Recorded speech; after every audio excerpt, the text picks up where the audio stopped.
place here with the Yules. He's got to blink away. Can't stick around this QOTA, who now to the back of that fight, coming up to the amount of gold needed for that second Mithril Hammer. And this TA is getting out of control, Sim.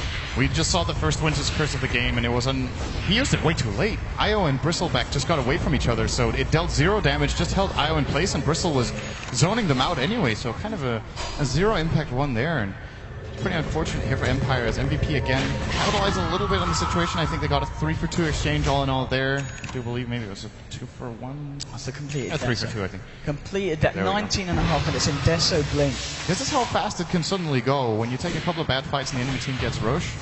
QO is starting to get really big. With this Deso, I think he could 2-shot the Witch Doctor, who does not have a Ghost Scepter, isn't even remotely close. Same goes for the Wyvern, who has to have really quick reactions on the Cold Embrace.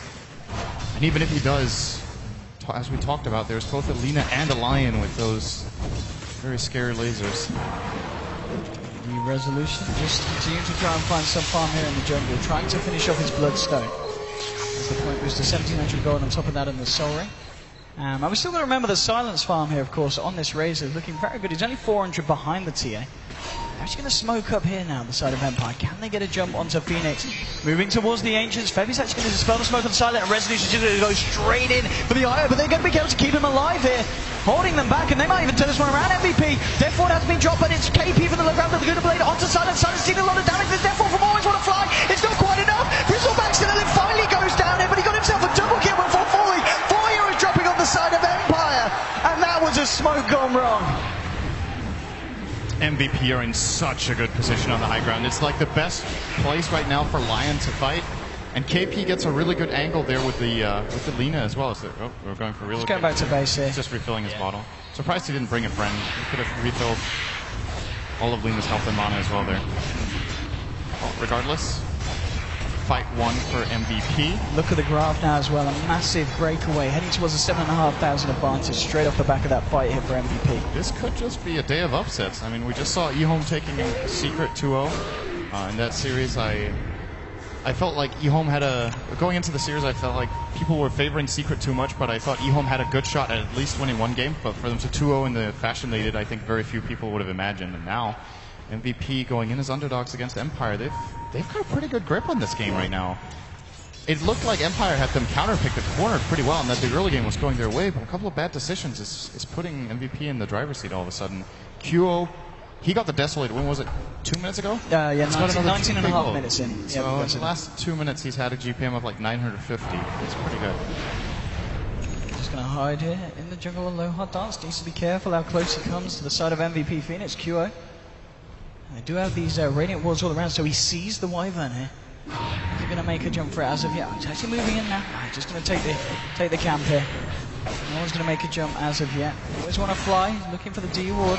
It might be his last one as QO is going to try and move in here with the slow, with the trap. The cast coming out. Is he going to bounce? They're able to create enough space between the two of them. Always Want to Fly is going to be Cold Embrace, stepping out Silent, moving in here with the static Link, getting a fair bit off of QO. Is already over the hundreds. They've got to be careful fighting into this one. MVP, they just need to get themselves the hell out of there. Silent with 168 stolen damage, and MVP will just disengage for the time being.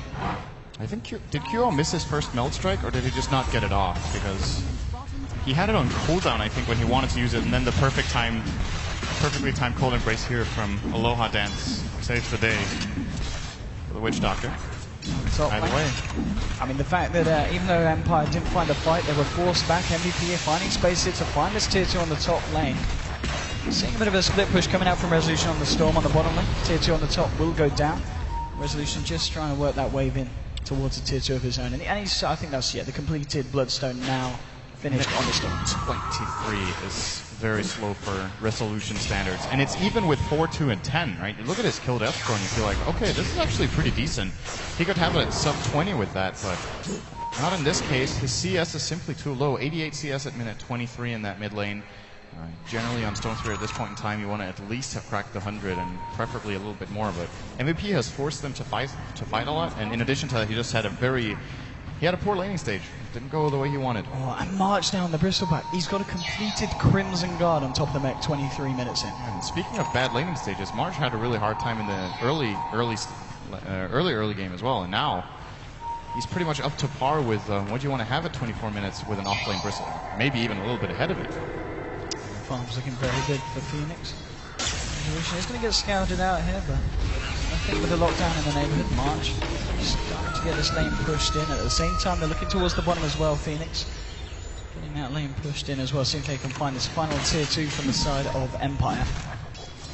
This time, I mean, it's going to be fairly hard for Empire to try and jump in on this one, especially March with those items that he's got here to benefit the team in a team fight situation. They have to find a good Winter Curse. It's been the key ability that's been lacking in this game so far for them.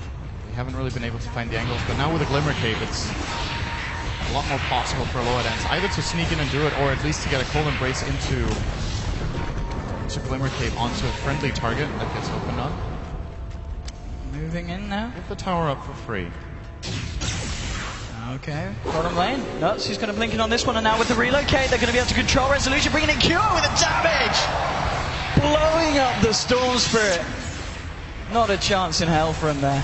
This is a very classic ganking pattern you try to apply when you're playing against one split-pushing hero, is that you push a tower with 4 or 5 heroes together in the lane, and it gives the enemy split-pushing hero a false feeling of safety, because he'll still be seeing the heroes in the bot lane as Lion jumps on him, relocate, easy kill. Of course, it's easier with Wisp than it is with TP scrolls, but the concept is the same here, and MVP showing good understanding of how to find. I want to fight. Goku going into the setup with the Yules, looking for the IO. They're trying to force him away from March. Febi's going to look for the straight up TP, and he's going to make it as well. Febi's out of this fight. It's going to be March. They're trying to chase down. They look for the Splinter Blast to connect. It won't do so.